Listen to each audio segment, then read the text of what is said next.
আজকে রান্না করব কবুতরের গোশ। কেটে ধুয়ে পরিষ্কার করে নিচ্ছি।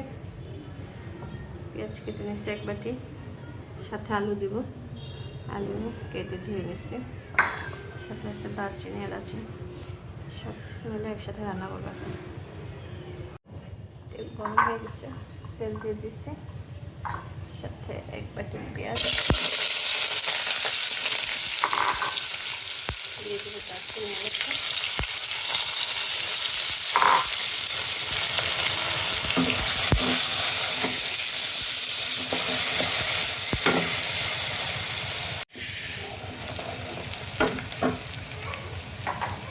যে এখানে নিয়ে নিছি আদা, রসুন, জিরা বাটা, হলুদের গুঁড়া, মরিচের গুঁড়া, গরম মশলা, লবণ সব একসাথে দিয়ে দেবো।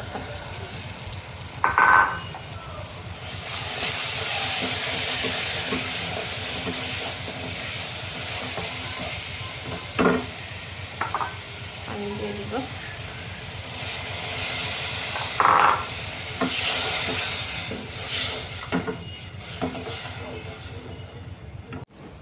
মশলা কষানো হয়ে গেছে, এখন এর মধ্যে দিয়ে দেব কেটে রাখছি যে কবুতরের গোশ, সেগুলো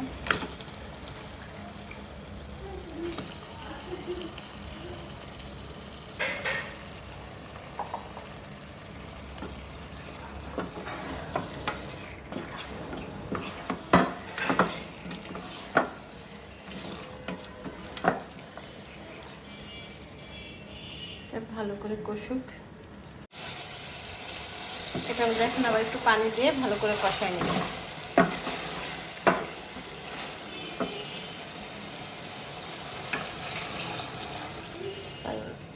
বড় কবুতরের গোশ একটু সেদ্ধ হতে সময় লাগে, তাই একটু পানি দিয়ে এটাকে ভালো করে কষাই নেব।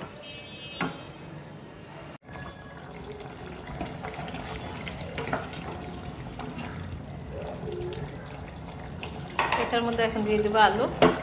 আলু ছোট ছোট করে কেটে ধুয়ে নিচ্ছি। আলু আর গোশ একসাথে ভালো করে কষিয়ে নেব। অফ ক্যামেরা আমি একটু চিনি দিয়ে দিচ্ছি। একটু চিনি দিয়ে দিলে ভালো মতো সেদ্ধ হয়ে যায়, সময় কম লাগবে। সাথে দিয়ে দেব কয়েকটি কাঁচামরিচ। এটা ভালো করে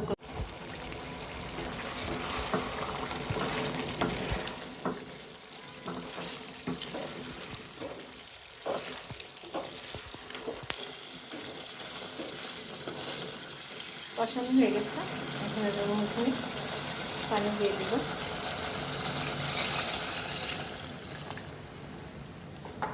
ঝোল দিয়ে দিলাম, খুব সুন্দর কালার হয়েছে।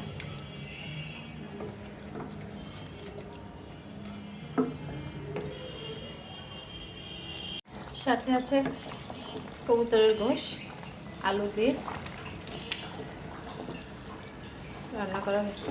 এটা আমাদের বাড়ির, মানে ঢাকায় আমি পালি সেটা। সাথে আছে কবুতরের গোশ, আলু দিয়ে রান্না করছি। এটা হচ্ছে আমার ছোট ছেলে বারান্দায় পালে, এই দুটা কবুতর খেয়ে ফেলতে হয়েছে, আজকে জবাই করে রান্না করে ফেললাম।